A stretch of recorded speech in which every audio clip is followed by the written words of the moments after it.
statement. So your general fund statement should be, pretty near complete. We do have some more review process to go through, but these numbers should be close to the final numbers. We do expect to get those numbers from PMRS soon. They said that they're going to start issuing those statements next week, and I know Bristol Township is pretty low. They give out the statements based on the order that things were gotten in, and Bristol Township had gotten their information in pretty early, so they're pretty low on the list, or pretty high on the list, I should say. So the first part I want to talk about is the opinion, and that's really where we give you our the purpose of the audit, what the audit was, and we are presenting a clean opinion. There's no issues with the audit. It's the best opinion that you can get. So as far as that goes, your opinion, our opinion on the financial statements is a good opinion. One thing I'll draw attention to when you have a chance to look at the statement is we do modify the statement a little bit because we had to implement GASB 84 this year, which is related to the fiduciary funds, which are your pension funds and your escrow funds. There's some wording changes and a little extra statement that we have to add for that, but we just say that the opinion that we draw attention to it, but say that it does not affect our opinion. So after that, I would direct you to the statement of net position. You should be able to share it now, Tony. Okay.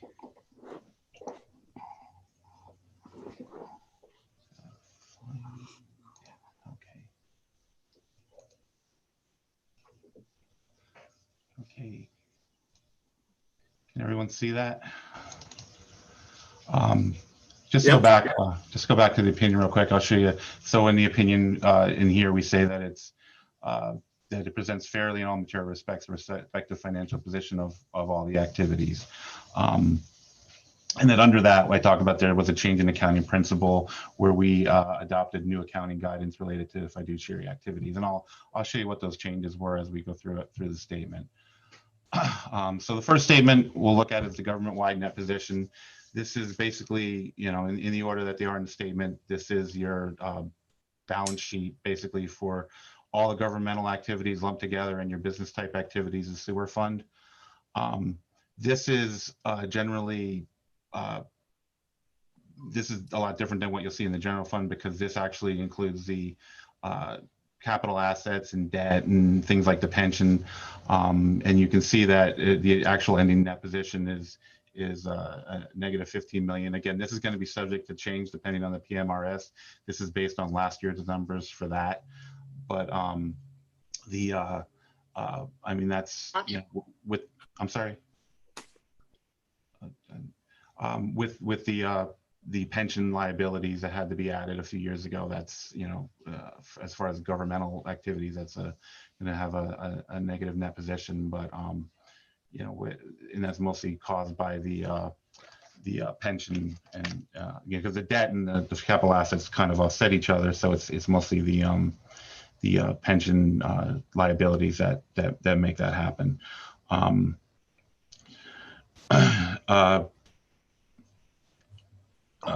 So the next part of the statement would be the government-wide statement of activities, and this is really your income statement for the government-wide activities. And again, this is affected by your pensions, your debt, and your capital assets. As you can see, that the change in net position, which is basically your income for the year on this statement, is about $4.2 million. Your pension fund, your pension liability was reduced in the net pension liability, I should say, was reduced in 2020 for the police. So that caused the, that's why that's it's been an increase in that position of about $4 million. Again, that could be subject to change depending on what numbers we get from PMRS, but I just wanted to bring this, you share where we're at so far. The next statement is the balance sheet for the governmental funds. This is where your general fund balance sheet is. If you look at your general fund, in the general fund, the biggest assets are cash and taxes receivable, which is pretty much how it was last year. You know, don't see a lot of major liabilities. The biggest one is unearned revenue, which is related to grant money that's been received but not yet spent. So that actually will turn into revenue in the upcoming years. Going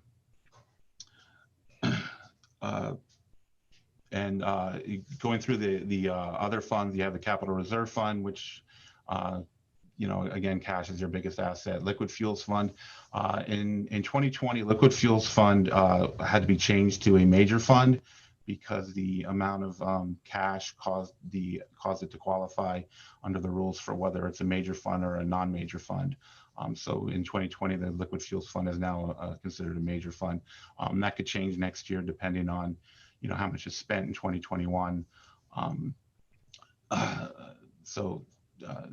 That just basically changes its place on the financial statement. The refuse fund, again, cash is your major asset, and debt service fund, again, cash is your major asset. And you have your non-major governmental funds, all the smaller funds that don't qualify as major. Again, cash is the biggest asset. And you can see on the bottom you have all your assigned fund balances, depending on where what funds are what. So you can kind of tell what the fund balances are on the non-major funds by where they are in the restricted and committed classifications. Next is the statement of revenues and expenditures, expenditures, and changes in fund balance for governmental funds. Your income statement for your governmental funds. I'll go through the general fund activities later when I get to the budget versus actual schedule. I'll get to that more in depth, but you can see that your changes in fund balance in the general fund was about $1.1 million. Capital Reserve Fund went down by about $2.6 million. That was obviously due to capital spending. Liquid fuels, again, we said that there was some cash, that cash went up, and that's probably due to lack of spending, from COVID and not having things, spending as much as you might have otherwise. The refuse fund was, you know, had a loss or a deficit of about $18,110, and the debt service fund ended with a, you know, increase in fund balance by $301,000. And then your non-major funds, there was an increase across all of those in total of about $457,000. So that's the major funds for the governmental funds.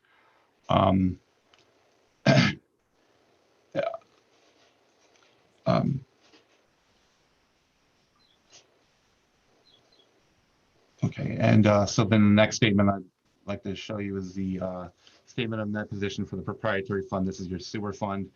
Keep in mind that on the sewer fund, this is different than the governmental funds, where even on this fund, you show capital assets and debt on this fund. So as you can tell, your capital assets are net capital assets after depreciation is about $14 million, and your net debt is somewhere around between long-term portion and current portion is somewhere around $13.2 million. So again, they kind of offset each other as far as the statement is concerned. You know, your biggest assets here are going to be your cash and your capital assets, and your biggest liability is going to be your debt. And you can see the comparison to last year.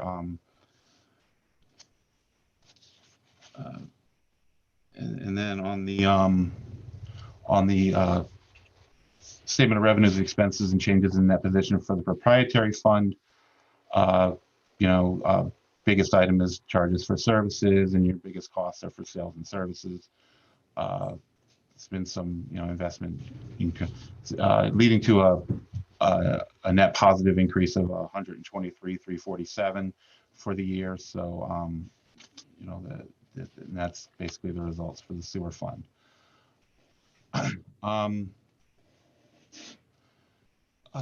Want to get into now the fiduciary fund. This is where GASB 84 that we implemented this year comes into play. You can see that as far as the escrow fund, it's now shown as having a fund balance for future development, where in the past it would just be another liability. GASB 84 now requires an income statement and a income statement for escrow funds for any type of thing. It's actually called a custodial fund. It used to be called an agency fund, so they changed that name. And then as far as the police pension fund, as far as the accounting and everything that's shown, it's still the same. The only difference is that we have to consider this now a component unit of the township, because it meets the rules of the component unit now under GASB 84. So the only change that'll make is it'll be a different paragraph. It'll add to the paragraph in the financial statement entity note, but it doesn't really change any of the accounting. It's just more of a name change and a classification for what it actually is, because your control over the police pension fund means that it's a component unit. And then when we look at the statement of changes in net position for the fiduciary fund, you can see that we've added a escrow fund income statement, which shows basically how much deposits you took in and how much payments were made out of the escrow account. And then the change in net position and what the fund balance would have been at the end of last year and what it is now.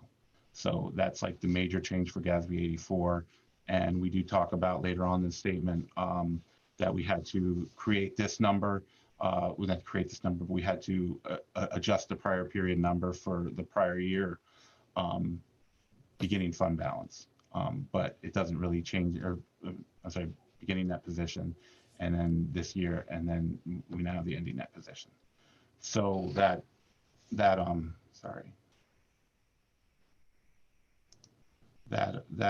the statement, and you can tell that part of why your government-wide increase is that was the change in net position of your pension fund. The pension fund that seems to be pretty common, as far as a lot of it had to do with investment return. In the years leading up to this, I don't know that you're going to see those kinds of results in the future, but this has been pretty common across the board for pension fund results. And then the last statement I'll go over with you is your comparison between the general fund budget and actual. You can see in the first column we have the original and final budget. There were no budget changes. The actual, and then the variance. A negative number indicates that it was, if it was revenue, it was less than expected, and if it was expense, it was more than expected. So going down this, you see your property taxes were about 96,000 less than budget.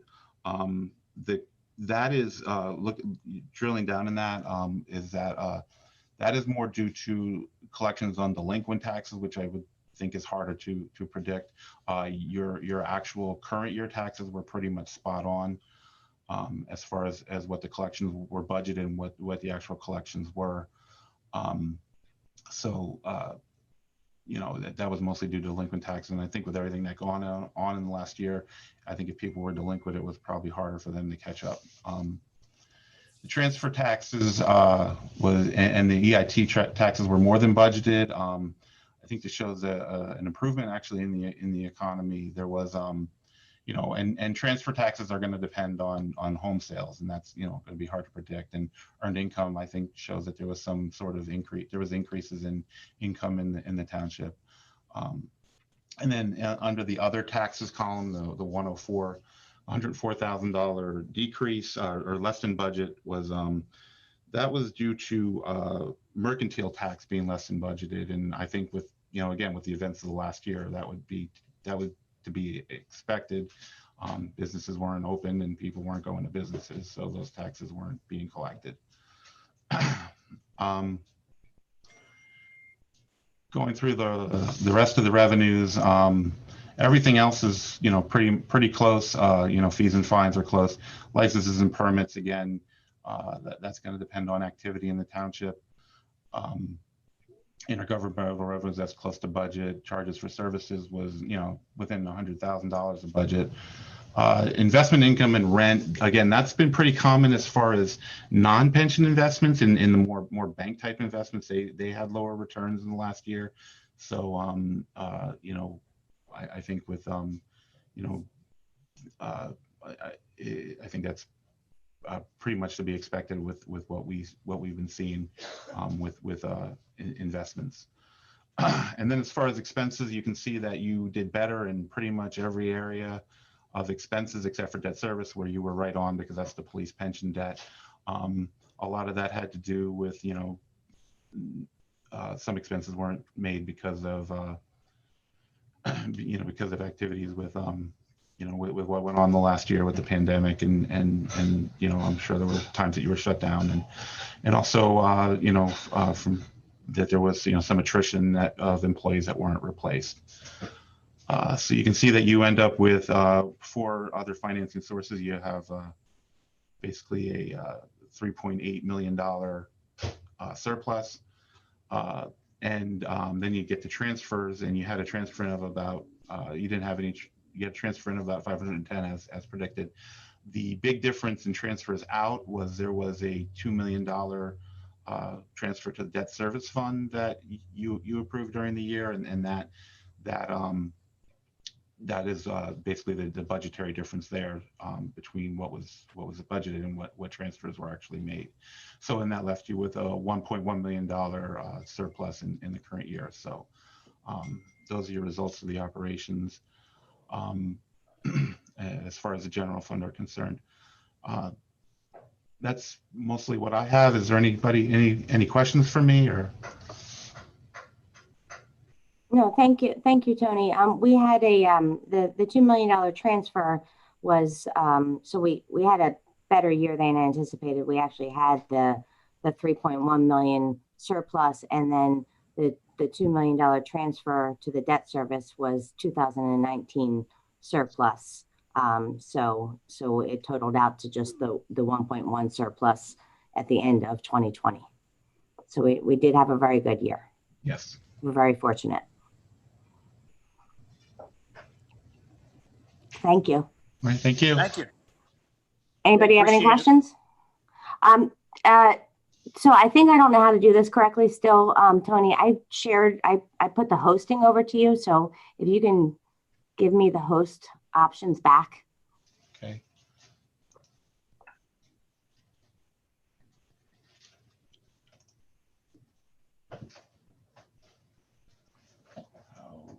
And I think you got it back, right, Randy? no. No. Is there? Yes, I do. Thank you. Thank you, Tony. You're welcome. Thank you, everyone. Thanks, Tony. You're welcome. Thanks, Tony. Okay, moving on. On the agenda, we have an ordinance amending Chapter 150, property maintenance of the Code of the Township of Bristol related to off-street parking regulations. Consider to take appropriate action. Randy Elton, you want to just? Yeah, sure. Thank you. So this, in conjunction with the additional ordinance right below, we had several complaints over the years about recreational vehicles, boats, trailers, etc., anything large on narrow public streets where people are parking on both sides. For it hard to get through and navigate the street, especially emergency vehicles. So we were asked to do a ordinance cleanup to have these vehicles, these motor vehicles, trailers, etc., not able to park on a public street. So with that, we getting into the next vehicles and traffic and property maintenance, we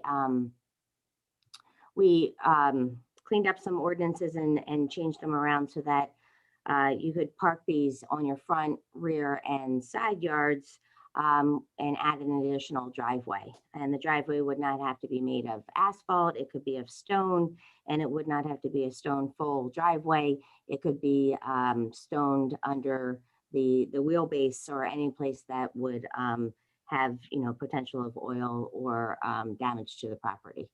So that's what these two ordinances are. I think there had been some confusion before where people thought we were not allowing recreational vehicles to be parked on private property, and that's not the case. We are doing that. It was just before you couldn't have two driveways, and now you can add a second driveway for a recreational vehicle. Driveways always had to be asphalt, and now they don't have to be anymore. Great. So we need a motion on that ordinance that Randy just explained. I'll make that motion. We have a motion by Patrick Antonella, I'll second. second by Cindy Murphy on the motion. Is there any questions about it? I have a question about it. Can I speak? Okay. Sure. Okay, I have a neighbor. I'm sorry. We still have to follow the regular rules of meetings where you have to say your name and address. Okay, I'm sorry. I'm Lana Davis. I'm at 15 Swan Lane Thank you. in Levittown. Okay, so I'm sorry, I don't know the procedures. I am dealing with a neighbor who has his garage in his backyard, and he has a separate driveway that multiple people go back and forth. And long story anyways, not get into that point at this moment, but it is a disturbance to me on my immediately adjacent to my property. This goes all the way to the backyard, and so people go back and forth, and there's fumes there because different cars come in. I don't know if this is the same thing that you're talking about. If somebody is just parking on the side yard that's not going all the way past the house and affecting and getting worked on and stuff like that. That's what's happening in this situation. No, this is not what this is about. This is about Okay. we want to get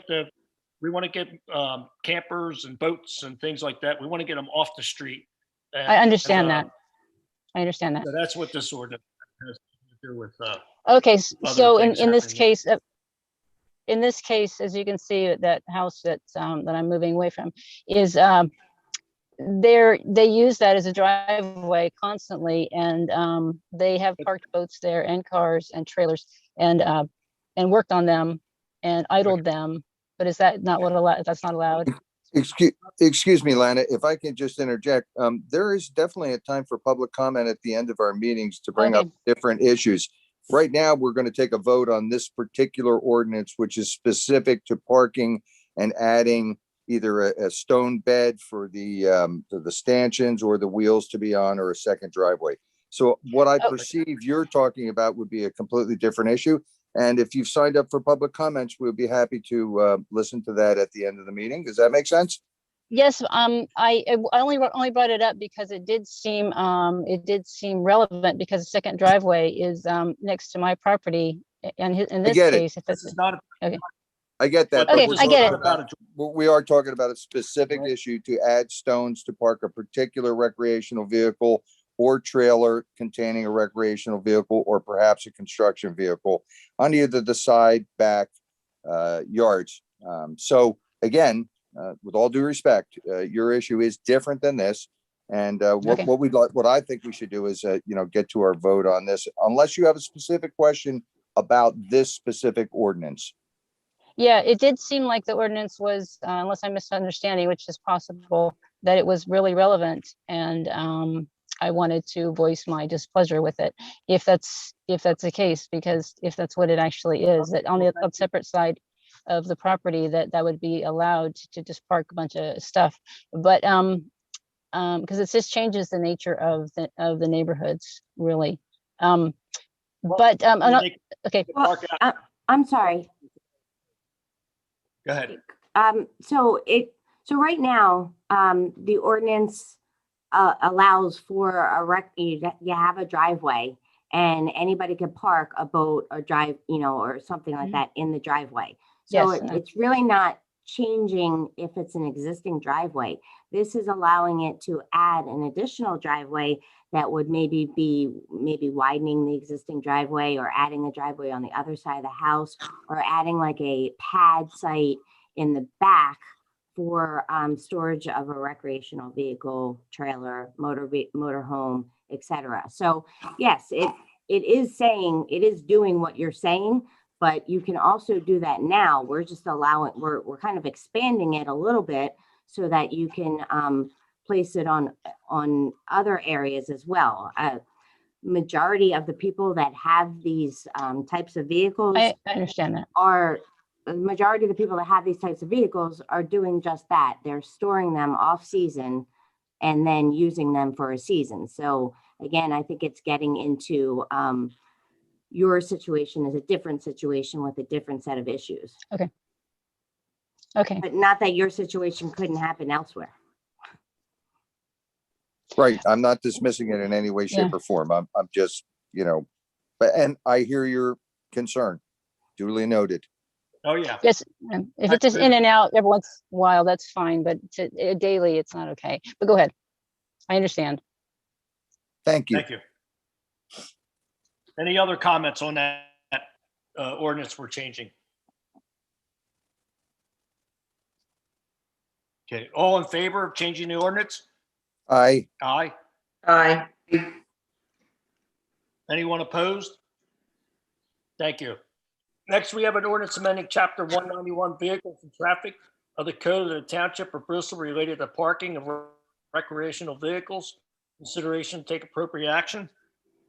So it's pretty much, we went over this. It's Yeah, I about, think- you'll be able to yeah, park your camper. I kind of combine the two because Go ahead. they're really related. But that's what this is parking, parking of commercial and recreational vehicles are prohibited on a public street. I'll make that motion. So we got a motion by Patrick Antonello, I'll second it, Craig. second by Joe Glasson on the motion. Is there any questions? Thank you. All in favor? Aye. Anyone opposed? Thank you.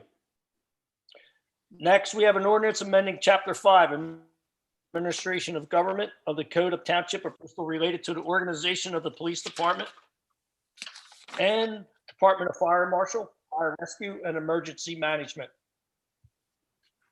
Lady Elton?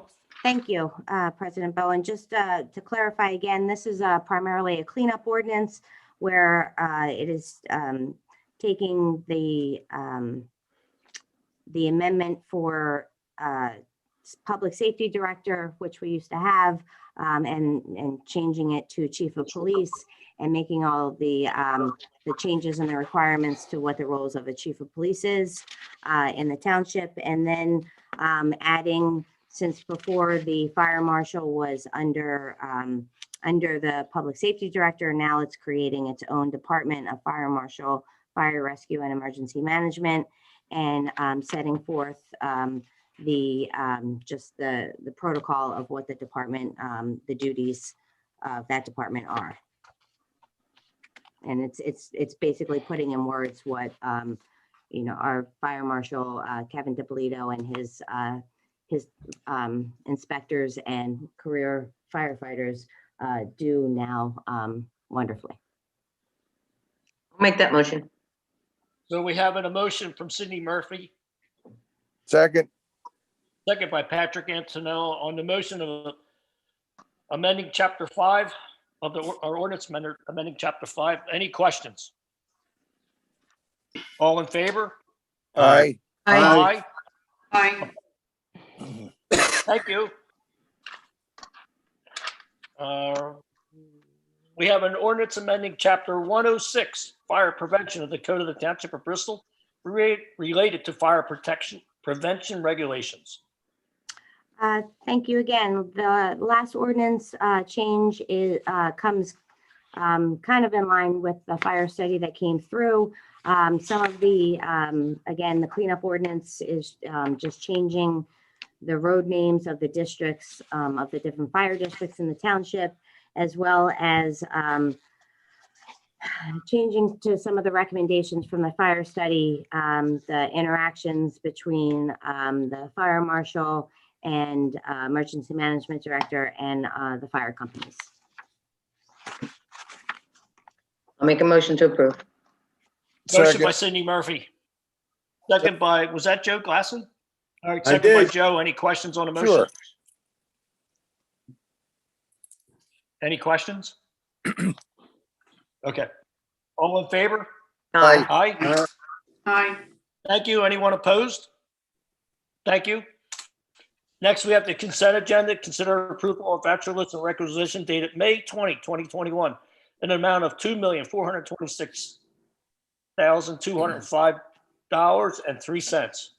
Consider approval of April 15, 2021 council meeting and minutes. Consider resolution for an official sewage facility planning module for 909 Pennsylvania Avenue subdivision. We need a motion on that. 3 items. I'll make that. Oh, Motion by Ray, Cindy Murphy. Second. Is that second by, hey, Ray? That's me. Good to see you. Ray Blaylock, good to see you, Ray. And on that motion, is there any questions on them 3 items? Thank you. All in favor? aye. Aye. Aye. Opposed? Thank you. Next, we have a report from Township Manager. Thank you, President Bowen. I'll be brief. Just so that there's no confusion, next month we will also have, we're picking forth different ordinances and doing cleanup ordinances of the various township ordinances that that are in need of updating and relevance to what is actually occurring in the township. So with the off-street parking regulations, we're also going to have an additional ordinance from our zoning ordinance for approval for next month, just so that there's no confusion. It's the same ordinance that we did for the other 2, allowing the recreational vehicles to have a driveway extension. It's just that we, with the zoning ordinance, it has to go to the Bucks County Planning Commission first. And so it's still in that timeline. So just so everybody's not confused of why it's happening again next month. We did receive, we did put out to bid our replacement for sanitary sewer for about 1,800 lineal feet in the Delaware Ave and Silver Lake pump station areas. We just received one bid in, and it was for just under $950,000. So I would like to, and we had talked to the contractors that had questions, and it appears it was just a timing of the issue of when this bid came out. So I'm making a recommendation for you to put forth a motion to reject this bid, and we will re-advertise the bid at the end of the year with the work to be known to be in the fall of 2022. So we need a motion to reject the bid. Yes, please. To reject the 2021 sanitary pipe replacement project. I'll Okay. make that motion, Greg. Motion by, who was first, Joe. Pat? Joe. Okay, Joe. Joe, motion by Joe Glasson, second by Pat Antonello on the motion to reject the bid. All in favor? Aye. Aye. Great. Anyone opposed to that? Okay, thank you. Okay, go ahead. And I just Ms. have, Elton? 2 other announcements. The spray park at the municipal complex will open up on June 7th. And and our summer camp will begin June 21st. And that is all I have. Thank you. All right. Quick question on the summer camp. Is that filled now? Yes, it is. Filled up? Yes, it is. And it is Okay. full with 150 children Campers. and campers. And we are having before and after care, which is a first provided in the time of Ms. Fox, our Director of Parks and Recreation. Oh, I'm sorry. I do have one more thing. Today is Jessica Fox's birthday. So I would like to wish her a happy birthday, our wonderful Parks and Recreation Director. And then tomorrow is Jill Mayer's birthday. It is Miss Mayer's big 4-0. Oh, boy. We'll be having a celebration, and I'd like everybody to help me join and Put that wish in a happy there. birthday for tomorrow. Happy All the best birthday. people in May. All the best people in May. Randy. Happy birthday. Jill. Thank you. I do very have one question. Is it a specific entity for the before and after? Karen? It is, and I can find out who that is for you. Okay. Okay, great. Thank you. Is that it, Randy? That is all. Thank you. Okay. Next is Township Manager. Do you have a report for us? Solicitor. Solicitor, sorry about that. No problem, Mr. President. Thank you very much. Yeah, we just have something really quick. We're entering a period of transition with this pandemic. We're seeing guidance from the CDC, states, county health departments, and it's a good way. We're seeing orders change, rules being relaxed as people get vaccinated. We just ask that people pay attention to the orders where you are. There may be some differences between federal and state orders as well as state and local ones. And just the reminder that even if the state or the county lifts certain masking requirements, social distancing requirements, businesses are still allowed to have their own requirements for their property. We just want to remind people of that and always be conscious of where they are, who they are with, and observe and be respectful of their surroundings, the places they're in, the properties they're on, and the people we're with. But other than that, we have not too much else for today. But thank you, Mr. President. Thanks, Scott. Thanks, Scott. Thank you for the update from the CDC, Scott. Much appreciated. Okay, next we have application of Conwell Eaton Catholic High School, 611 Worcester Road, Fairless Hills, PA tax parcel 5-035-225, requesting sketch plan review for proposed athletic fields at the above noted location in the R1 residential zone district. And who do we have? Good evening, everyone. My name is Tom Miller, and thank you for allowing us to present tonight. I have Pat Donlin with me from Conwell Eaton Catholic in case there's questions that arise. We're going to be bringing you in on this process more at the onset of this permitting phase and approval phase, as opposed to getting you involved and informed at the end, which is our intention. I think it's going to give you a heads up on where things are going and what we're thinking and when. Are you going to share your screen with me, or how are we going to do that?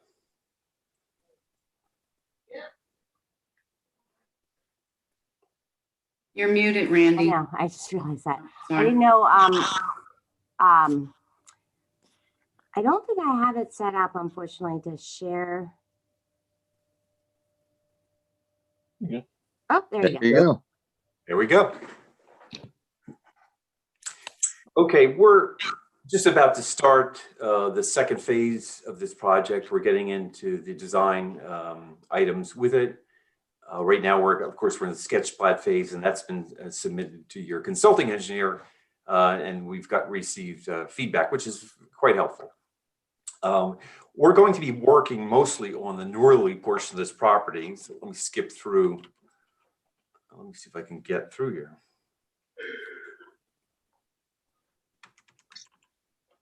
It's not letting me move the slides.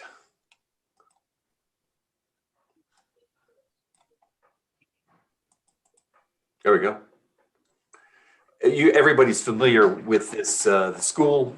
One thing I do want to point out on this slide is that there was a peak on this site of 1,300 boys at one time, and now the enrollment is 440 boys and girls. And that's become important relative to parking and those types of issues. So things have changed quite a bit. The site we're talking about, if you can see my cursor, we're talking about the rear portion. This is Wistar here, South Queen Anne here. We're talking about this portion of the field. if you can see very lightly, there's the football in there now, and they play the field hockey over in this portion of the site at this juncture. They also have some football striping in here for practice.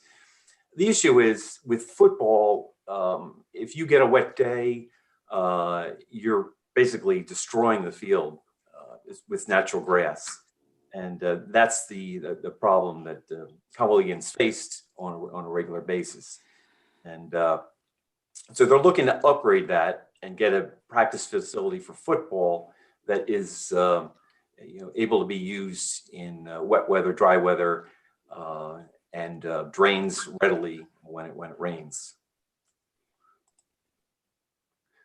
As you know, it's natural grass. Most of the fields, phase one, if you recall, is on the up near Wistar on this. And this is what we're going to be doing. It's going to be infield synthetic turf in phase one and phase two, which you're familiar with. Okay, here's the proposal for those of you who haven't seen it. We're looking at a composite field. So there's going to be 3 fields integrated in one area. The white lines here, if you can see them, are the football. You can see the many stripes and many lines and the yard markers and things, hash marks. The blue is field hockey. And you can see the softball on the outside centered upon the emblem, the school emblem, is situated off to the somewhat northeast of it. And that's the plan for this phase, is to get that developed. The primary portion of this is that. We also show on here a baseball field that's going to be a natural grass baseball field. But we're going to be upgrading it. It has been there a long time. It's got some issues with ball bounce because of collar hump. Infield mix is built up next to the turf.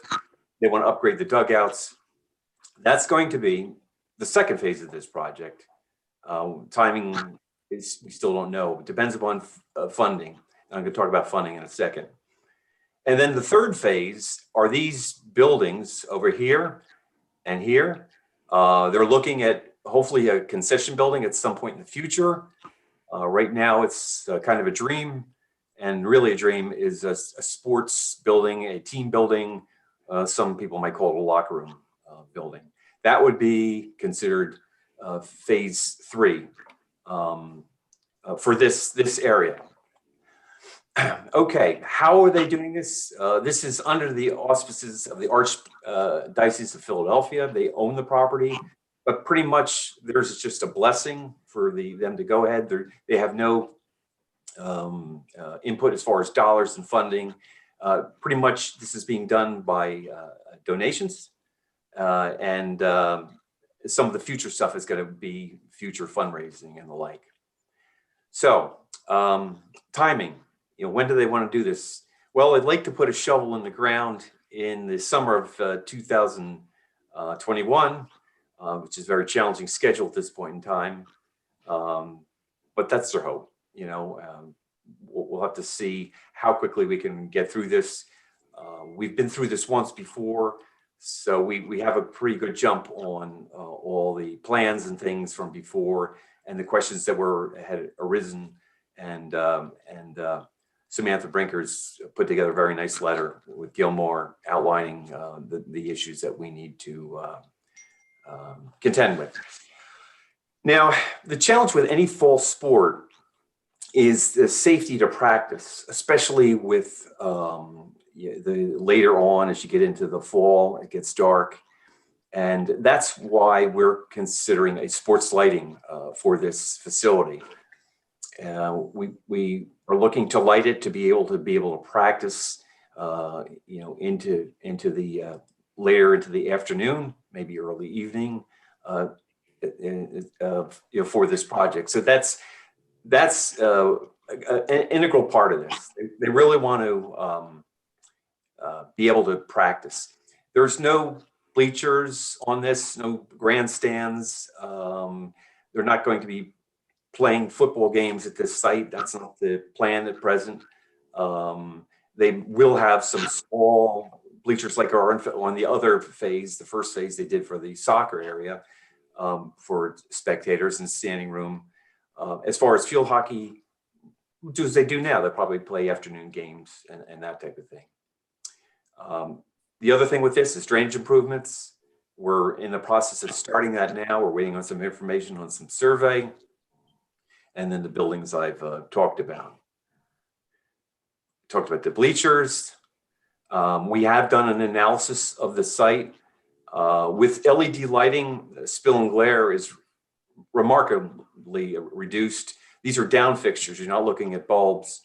And so spill and glare is reduced 50 to 70% from some of the older style fixtures. This is a diagram of the spill at the property line. These are property lines shown on there.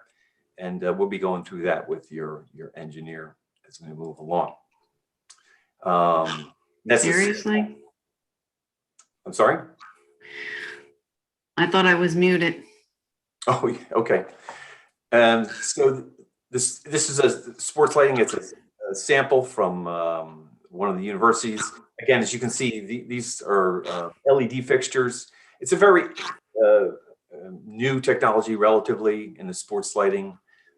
These are on and off, instant on and off fixtures. There's no warm up with like the metal halide that once you shut them down, you have a 8 to 10 minute warm up. They also are dimmable. So if the client chooses to do that, to run at a lower power consumption, they can do that. And of course, there's lower power usage and you get a lot more lumens per watt. In other words, a lot more light out of an LED fixture.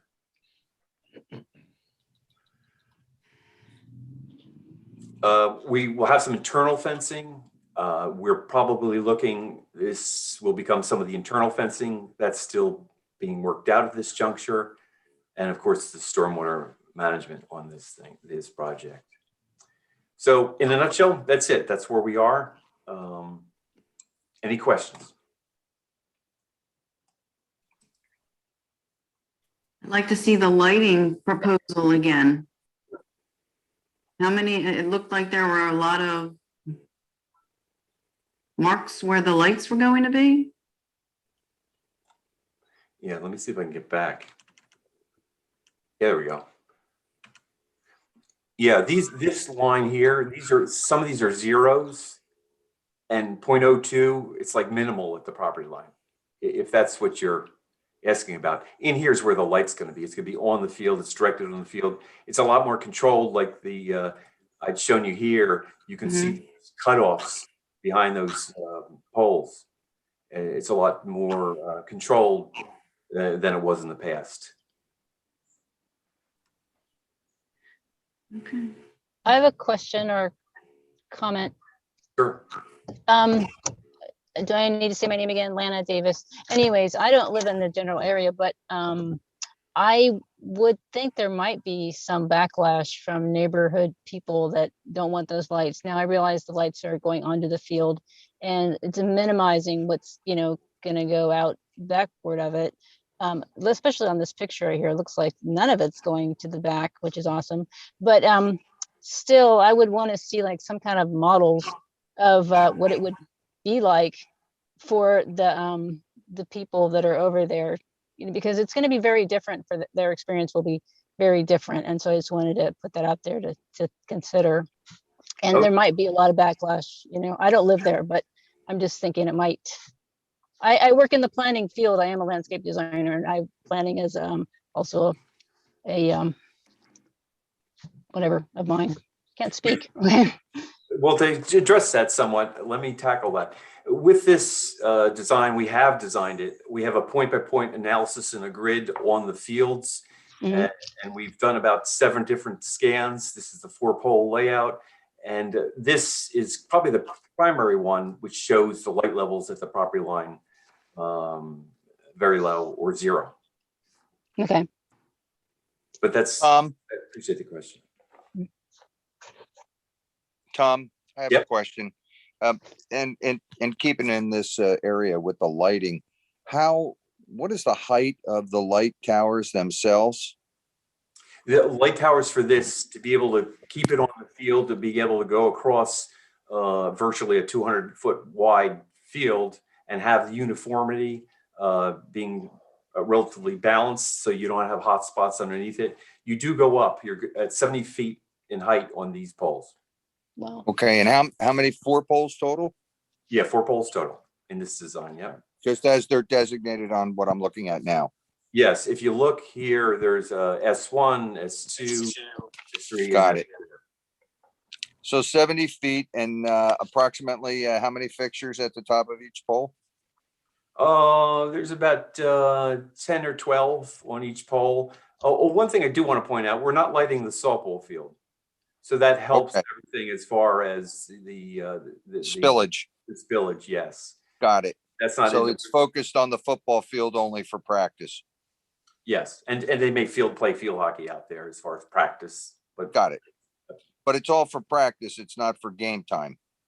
And you don't play football on that field. There's no games played there. It's all practice. yeah, they play at the local high school. That's what I thought. If I could interject, this is Pat Donlin from Conway. Hey, Pat. How are you? Good to see everybody tonight. Thank you.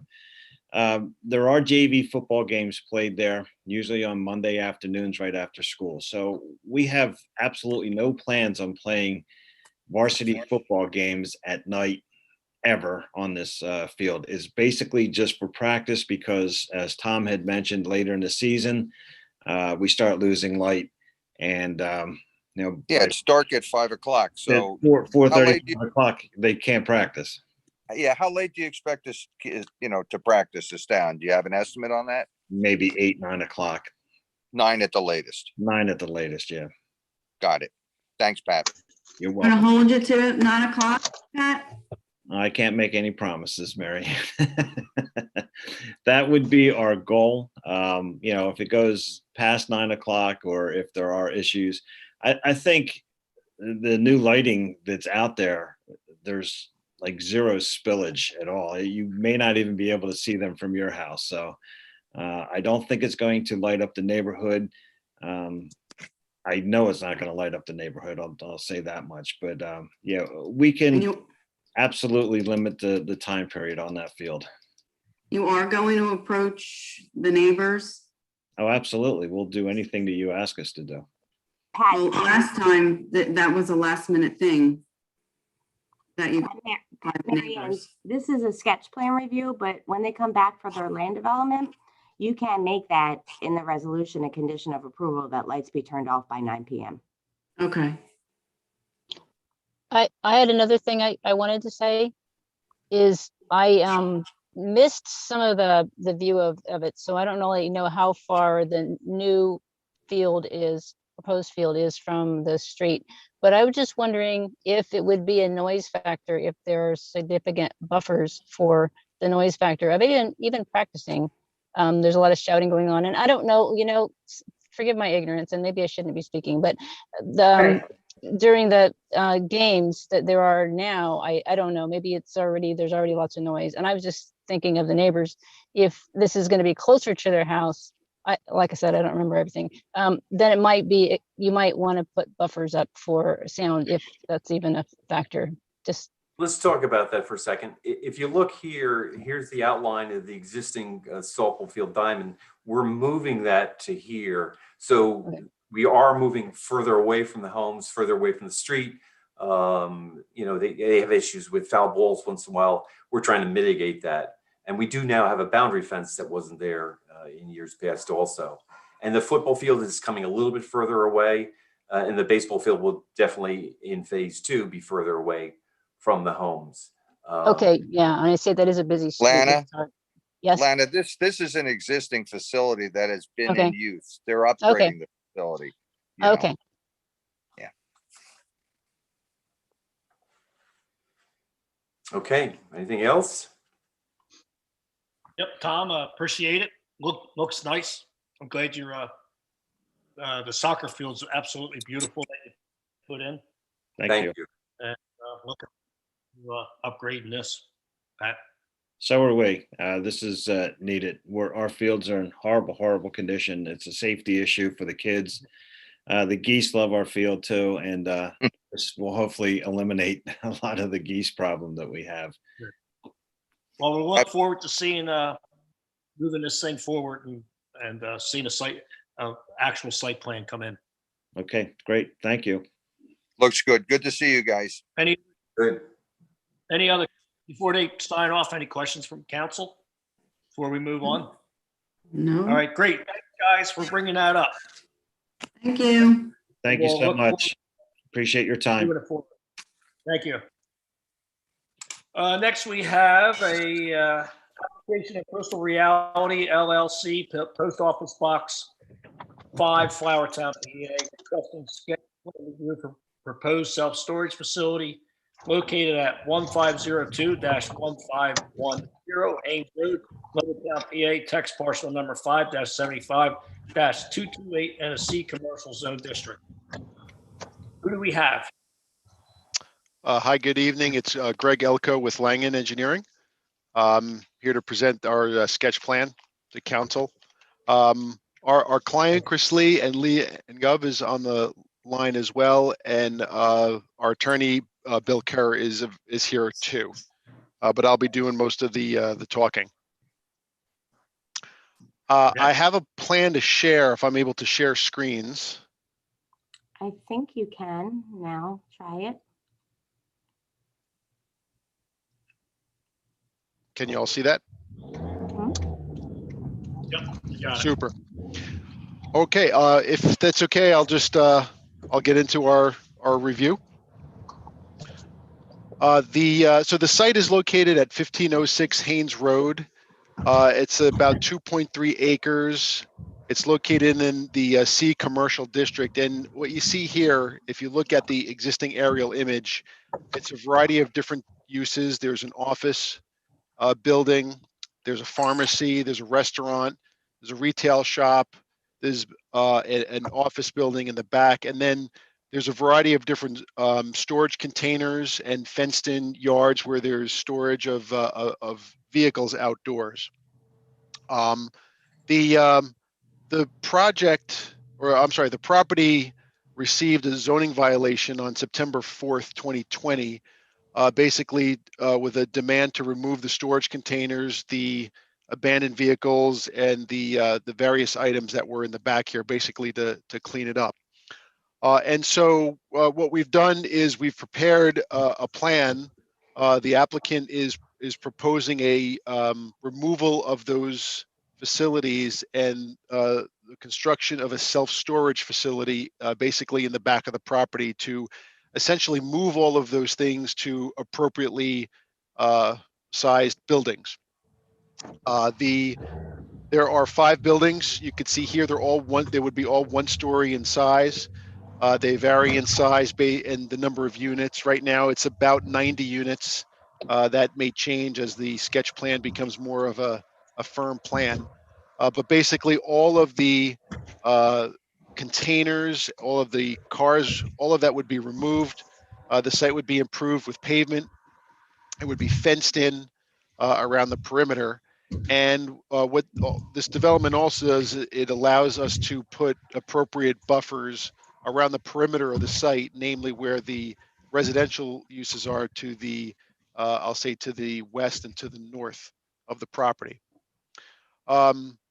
In order to, so essentially the site will get cleaned up. The front uses will remain on the property. And in order to facilitate this, there are several variances that will be needed to accommodate the self-storage facility. They are including a use variance because a self-storage facility is an F1 use, which is not permitted in the commercial zone. A variance may also be needed to permit all of these different multiple uses on a single lot. There's some setbacks that we need relative to the side yard and the front yard, and there's a special setback from the Delaware Canal State Park, which is right next to the site. So we'll need variances for those items, but I'll note that the existing site, there's a lot of existing nonconformities in the site already. And basically what this will be is we'll either maintain those nonconformities or we'll actually improve them to the extent that we're able to. The layout is sensitive to the fact that the residential areas exist, and so we are not proposing any variances related to the buffers or the setbacks along the western or northern property line. So I think that's just important to recognize. The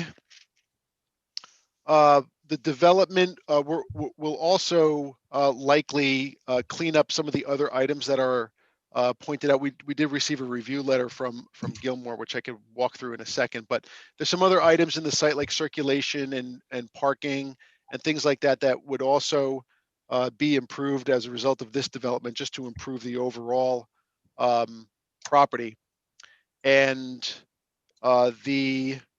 one important thing to note here is that the development as submitted as the sketch plan, it required the vacation of this 7th Avenue right-of-way. 7th Avenue right-of-way is a paper street. It appears on the tax maps, but it's not physically there. So it's a paper street. However, since the time of the submission of the sketch plan, we've actually completed a survey for the property, a boundary and topographic survey. We did research into the deeds for the property. We got a title report for the subject property, which included all of the various exceptions and easements, etc. So we were able to affirm the location of the property boundary limits. And as a result of that, we are able to state that the 7th Avenue right-of-way is actually off of our property. It's not on the property. And therefore, vacation of the 7th Avenue right-of-way as a paper street will not be needed. And we'll make sure that this gets reflected accurately when we submit our zoning application to the township. But that's essentially the proposal here. As I said, we did receive a review letter from Gilmore and Associates. We received a review letter from the traffic consultant Pannoni and from the fire marshal. Those review letters pointed out various clarifications related to zoning matters. There were several improvements, notably related to traffic circulation in those letters. And we are ready to address those. Well, a lot of those comments will be addressed at land development, but our next step after coming to you and soliciting your feedback is that we want to make an application to the zoning hearing board to get the uses and the various variances approved, after which we would proceed into the land development process. And so I'll stop there and see if there's any questions or commentary that we can answer. Craig Bowen here. Greg, what kind of building is it going to be? Metal with the doors on each side, or? I believe so. We haven't yet developed architectural plans, but we will be preparing and submitting architectural elevations for the zoning board consideration. So that'll, I anticipate it'll be something that you traditionally would see in a self-storage facility with the roll-up doors and that type of architecture. But it's definitely just one floor, not going to be. It is one floor. The ordinance requires a maximum height of 12 feet, and these units will meet that requirement. Okay.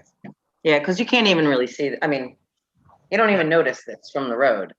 Right. So Not that as long as it stays one floor, I think that's great. And as long as you don't take any trees down that are already there, and put even more buffer up. maybe add some more tree buffer the neighborhood. Well, Yeah, it looks like it's going to clean that quad up. Absolutely. It'll clean it up nicely. And yeah, the buffering will give us the opportunity to plant some trees around the perimeter to add some further buffering from those adjacent neighboring properties. Pat Antonello here. I haven't looked at the feedback from traffic engineers on this project, but out in the front where the buildings are going to stay, will there be some significant work done in that area, in that parking area? Is that going to be redone? Are you planning on repaving that? Because I know personally that the levels there of that particular topography are pretty ugly. Yeah, I know the office building sits lower than the pharmacy as an example, to your point. Yes. Yeah. Right. Yeah, we need to take a look at all of that. I think to facilitate access back here, we're going to need to do something. At a bare minimum, a better definition of how the traffic flows through the site, paving of all the areas that are gravel. I agree. and we'll definitely take a look at that. But yeah, I would say that there is going to be some improvement done to the site to facilitate that access. And that's the area that's visible for the most part from, for the casual person who's driving by, or even, benefiting from the pharmacy or the restaurant and so forth. So, good luck with that. I think that looks like a good improvement. I anxiously await your further development. Appreciate it. Thank you. Thank you, Greg. Okay. Yeah, unless there's any other All right. comments or questions, our next step is to file a zoning application, which we plan on doing. Yep, good to see that all cleaned up. Thanks, Greg. Okay. Thanks, folks. Yep. Have a great weekend. All right. Yeah, you too. And thank you. Next application of GMAC Investments, James McCafferty, 20 Barkham's Court, Langmore, PA, requesting primary and final subdivision approval of construction single-family dwelling in a property located at 9 Pennsylvania Avenue, Croydon, tax parcel number 5-008-270 in an R3 residential zone district. And who do we have for that? Have Mr. Young from Tri-State Engineers. Mr. Hello there. How are you? What do we got? We got a subdivision. I can be very brief about this. The client is JMac.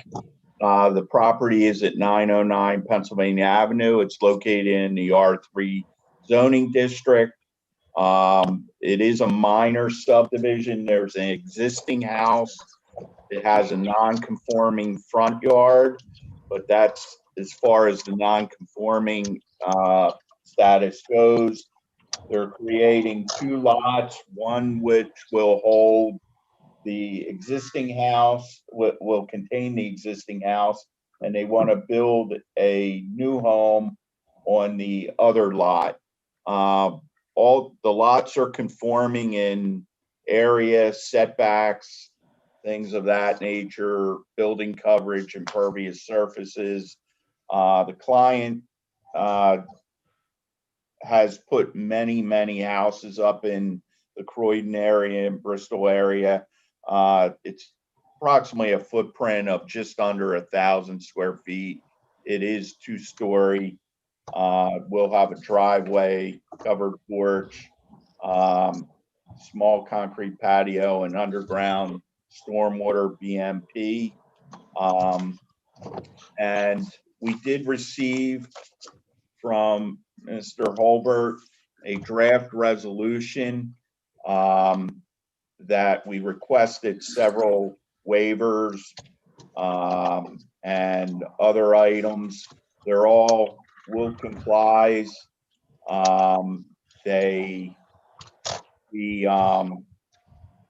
all will complies, all the comments in the letters.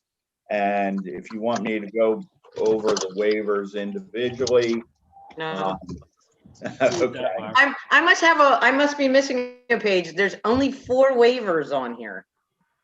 No, there's several waivers. Oh. Miss Murphy, do you want me to go through all of them? I'm just going to rely on that. If you want. It's like there's only 4. Something's wrong here. Okay. Go ahead. I'm sorry. No, they're all surrounding existing road improvements out front. There's no sidewalks, no curbing. The road's 24 foot wide, things of that nature, the plan scale, things of that nature. So we're here seeking prelim final approval, and that's about it. I can take any questions. The applicant is agreeable to all the conditions.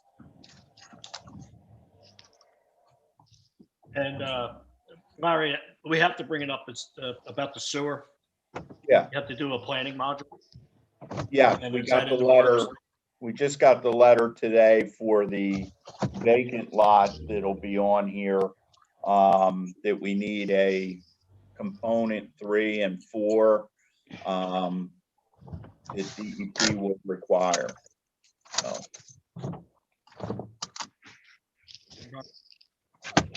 So, Ilana, can you mute your phone, please? Oh, sorry, I thought it was me. the existing house already has sewer to it, so but the other lot doesn't have, does not have sewer. sewer yet. So it would So, be if the contingent board- upon them getting approval? Correct, Right, yes. we could do primary and final with the contingents. Have it, you can't move no further until you have that sewer. EDU permit, correct? Yeah. Gilmore? Kurt from Yeah, Gilmore? yeah, correct. Yeah, the lot number 2's proposed house has been assigned an EDU, and it is on the connection management plan. So the remaining step is to go through that planning module application submission to DEP.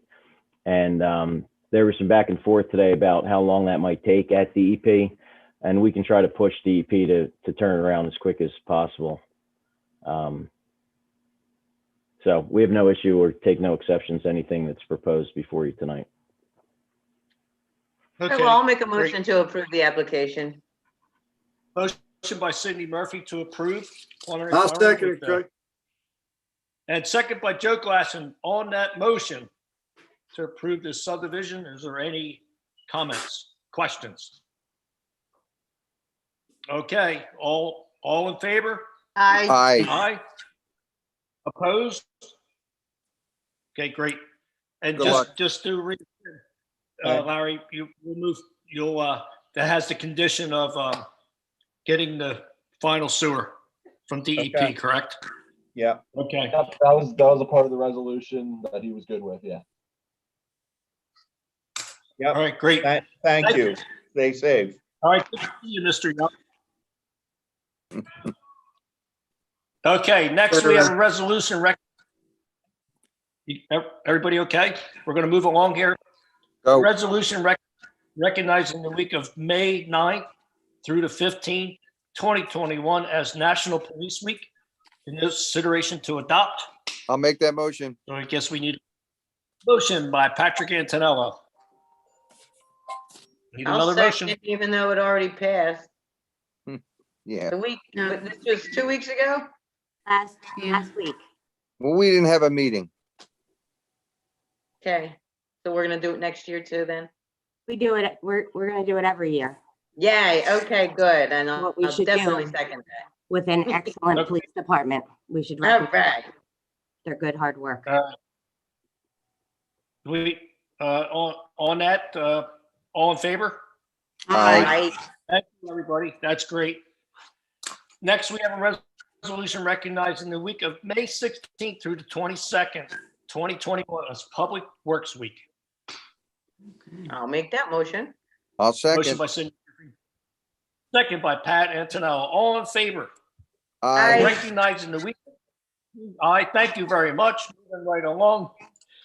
At the end here, almost, we need a bid award for 2018 Arley, Hood Boulevard and Queen Anne Drive traffic signal moderation, consideration to take action. So the only reason I pulled off the resolutions for just going back for National Police Week and Public Works Week and not put them in the consent, because I didn't know if you'd want to actually read the resolutions out loud. But we've moved on. Okay. Thank you. So every Thank year, you. we've been fortunate, we've been applying to upgrade our different traffic signals in the township. This is for Hood Boulevard and Queen Anne Drive, as we've been upgrading, new traffic signal support, mast arms, emergency preemption, video detection, pedestrian signals, pavement markings, and we received 3 bids, and the low bid came from Armor and Sons Electric Inc. at $227,500, and that is the recommendation. If you're recommending, I'll make a motion. I'll Motion, second.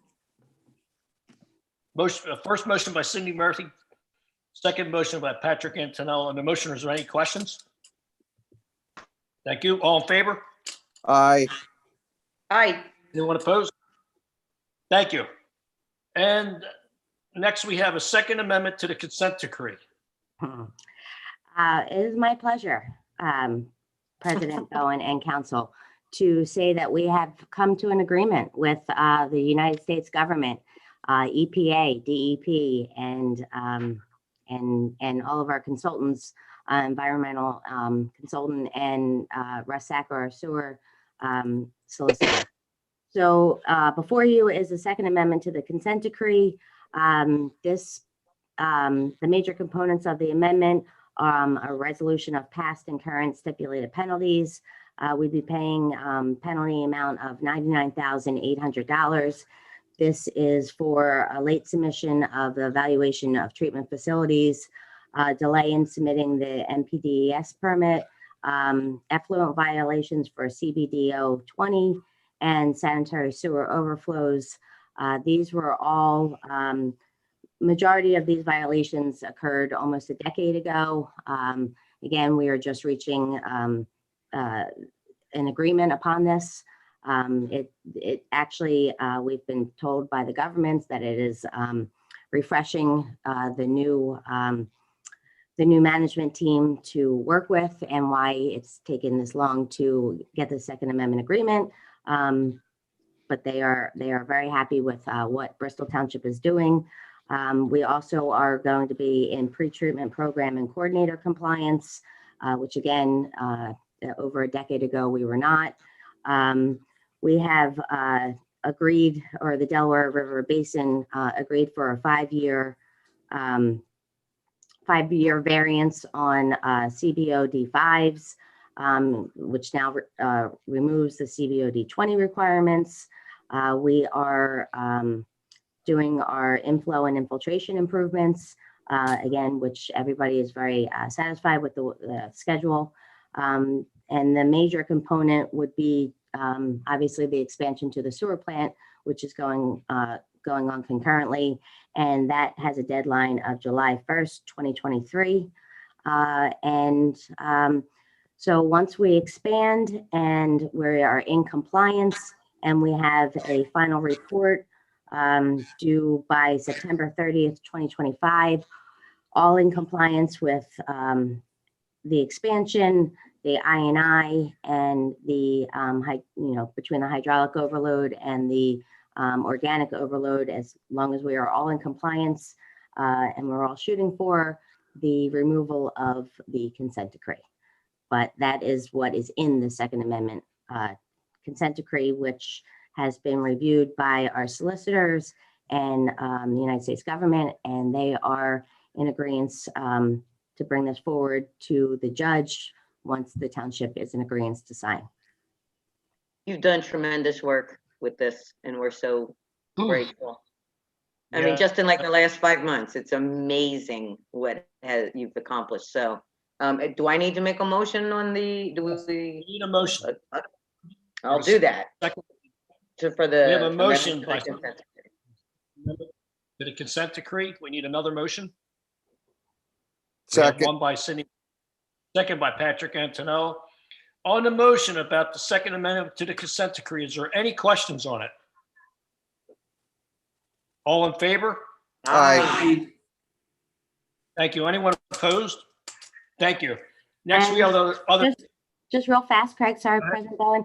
The last part of that is Mark Stevens has completed the environmental contracted services that he was hired for, specifically to get us through this this benchmark. And on behalf of council, I thank him for all of his work. And now we will, Russ Sacker has been taking over for all sanitary sewer issues going forward, and is finalizing the Second Amendment. Super. Great. Thank you for that update. Next, we have other business. Is there any other business? Okay, and we come to the end. Next, we have comments from council members. Anything? Wish everybody Memorial Day weekend coming up in 2 weeks. Be safe. Anything else? Okay, next we have opportunity for residents to address council. Public comments on the general agenda items will be taken at this time. If you have any questions and cannot attend the Zoom meeting, you may email your questions to jmaier@bristoltownship.org prior and during the meeting. Okay, is there anybody out in the public that wants to comment? Yes. About, you mean just the issues? It's my time to speak. This is Lana Davis at 15 Swan Lane. Can I speak now about my issues? You can. Okay, so there's an ongoing issue here at 11 Swan Lane where the owner got special use permit to put an apartment on top of a garage in the very back of his property, very close to mine. And he got that on the stipulation that he would and his wife would live in the back, and that his immediate family members would live in the front, and he was supposed to save taxes that way or something like that. And it was intended actually to be a 2-bedroom rental, and it has been that was shut down. He immediately rented it out, and then that was shut down. And then I think even before then, he started using the garage. People would be visiting various people would be using the garage as a hangout and a workshop. And then it was like 20 days a month that was happening a few years ago, and now it's every day. And my issue with that is not that he has a garage and not that he does these different things, or not, it's not even him that does it, but the location of this unit and how it affects my property and how it disproportionately affects my property. Lana, Because what's your address, please? I'm at 15 Swan Lane, Levittown. You're at 15. Are you directly adjacent? I am directly adjacent, yes. Okay, thank you. Go ahead. Okay, so he basically has a kind of threw me off. So not your fault, but I just get distracted. So he has this separate driveway that's his yard that he immediately at the property line. It goes all the way to the back, which is about 100 feet back into his yard, 22 feet past the back of my home in the backyard. So all the many activities that happen there affect my side yard and my backyard. So where I would be getting peace and relative peace, because we're in a close neighborhood, relative peace in a neighborhood, I would be enjoying my backyard. But instead, I'm hearing revving sounds. I'm getting fumes from all the work that's being done back there by other people across the street, and somebody from that lives at 103 Junewood, and then various other people that come there. They're just very rude, and they this in and out from the street. It's like this is that back unit is like the main feature of the lot. So it's become a multi-family property. I mean, even though the upstairs isn't being used as a rental per se, the people across the street who have 8 adults living there in their place, they are going back and forth every day doing laundry. And what do I care if they're doing laundry? I don't care if they're doing laundry, except that the effluent, I don't know if that's the right word, the venting from the driveway, from the dryer in this top stairs apartment is coming into my yard. And so you're like, well, big deal, lady, but the thing is that smell of that chemical fills up my whole backyard.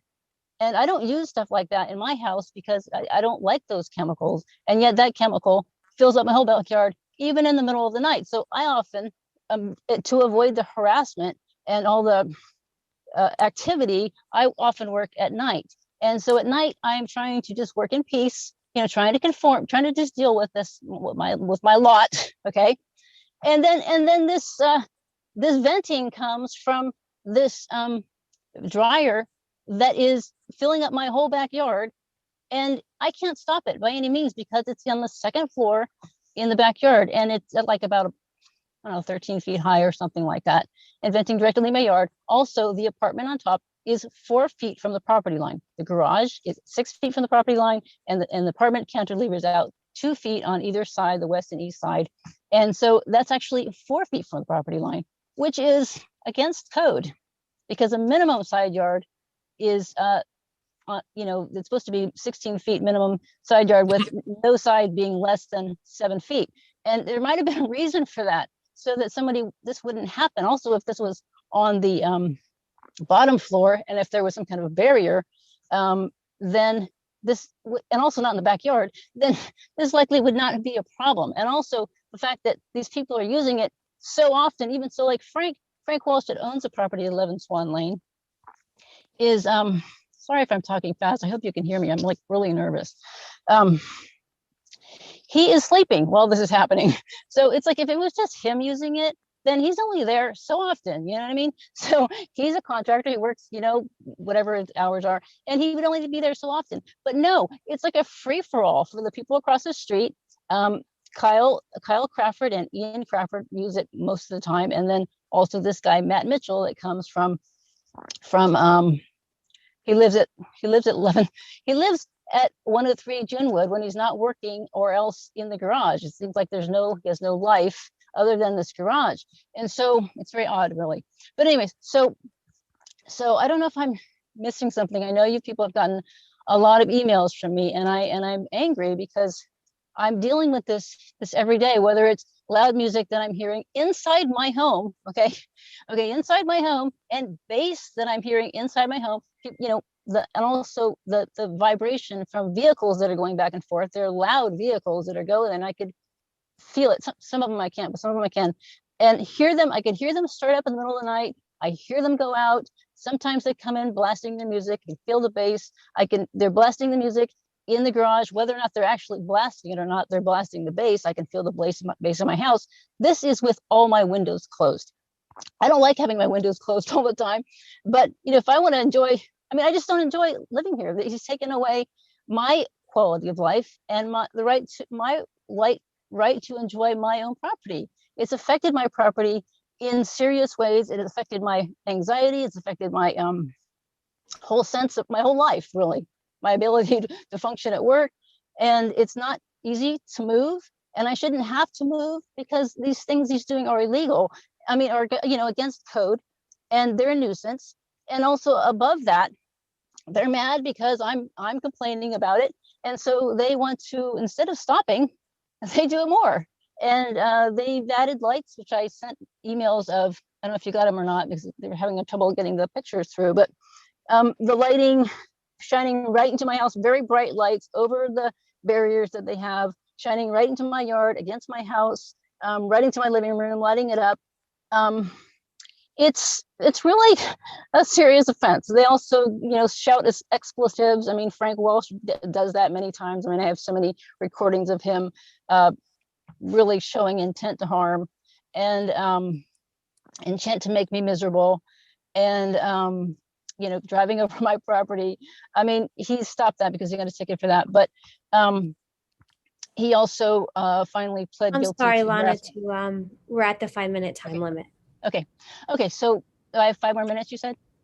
No, that was actually I'm over 5 minutes. 5 minutes. Yes. Okay, got it. So I don't know if I got my point across, but I need to shut up now. Okay, I'll shut up.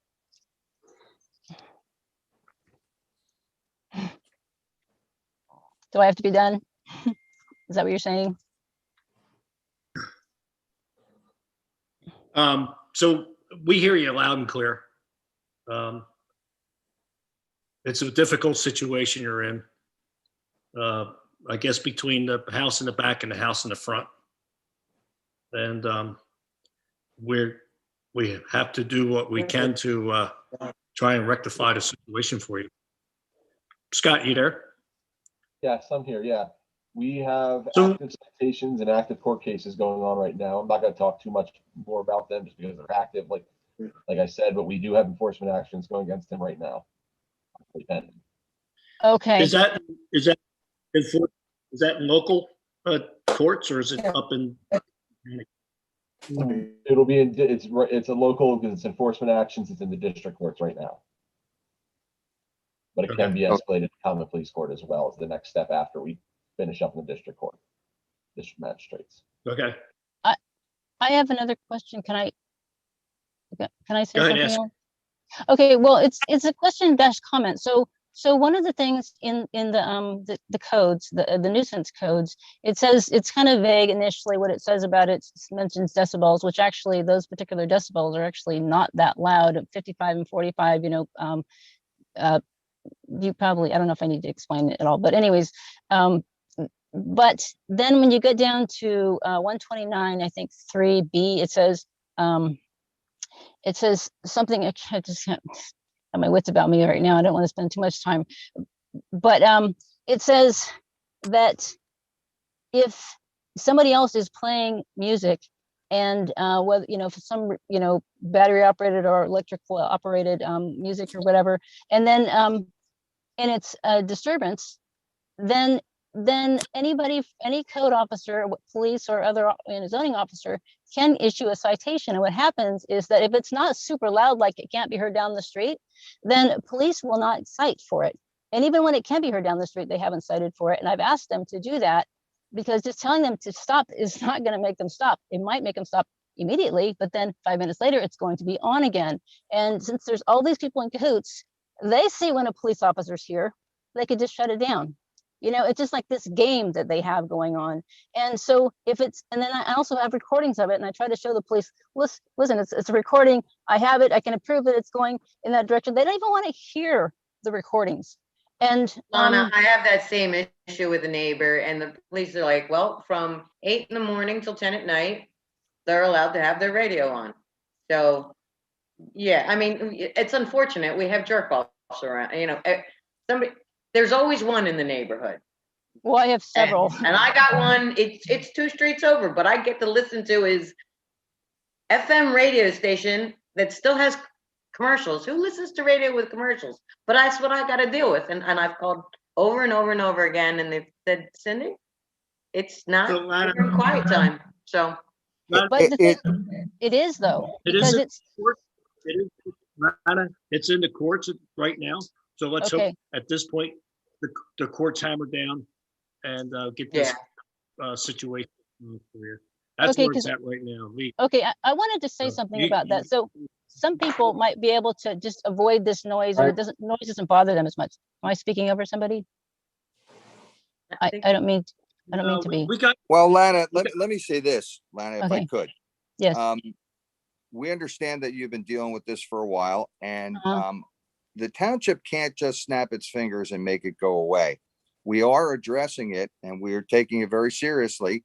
And as you've heard from our township solicitor, that a number of issues are in court. A number of the issues that you've spoken about are being litigated right now against the homeowner for those violations. So at this point, all what we can say is we're going to pursue this. We're on it. We're not delaying it. We are spending, we're absolutely spending township taxpayers' money to rectify your situation. Now, we could talk all night, like Vice President Murphy has said, about neighbors in Levittown. We all have something that we could testify to that certainly annoys us. I am in agreement with you that you're dealing with something that is certainly beyond the pale. But at this point, we've heard you. We are litigating, and we're going to move on to see if any other township residents have comments they want to make, because we do have a procedure that we like to follow. So if that's okay with you, as I say, we'll certainly revisit it. And perhaps there'll be a report to be made by next month. We certainly invite you to come back and update us. Tell us if anything has changed. We'll be letting you know. You'll find out if anything is resolved with the court cases. I get the sense from Mr. Holbert that this will move along from district court to common pleas court, but we will continue to pursue it and do our due diligence to, you know, ameliorate your living situation, which, you know, after hearing you, I am certainly sympathetic. I certainly understand. So we're at this point doing what can be done. Okay, that's thank you. Okay, you're very welcome. I appreciate it. Thank you, Lana. We'll see you next month. Craig. Okay. Hello, Craig. Is there anybody? Woody, how you doing there? Good. I'd like to thank you for lunch the other day. I appreciated that after working the polls all day. My crew was tired, hungry, and it came in handy. Yep. That's great. That's all I had to say. Okay, Woody. Well, thanks. Good to see you, Woody. Thank you so much. Is there any other people from the residents on the Zoom meeting before we move on? No? Okay. Well, it's great to see everybody. And at this time, it's time to adjourn the meeting. So we need a motion to adjourn. All in Make favor that to motion. adjourn the meeting? Aye. Aye. Very good. Thank you. Thank you, everybody. We'll see you in the loop of Circle of Life, hopefully. It was great to see everybody. Thanks for coming out and making this township a great township. Thank you. Adios. Thank Thank you. you. Thank you for listening to me. Thank you for hearing me. You're very welcome, Lana.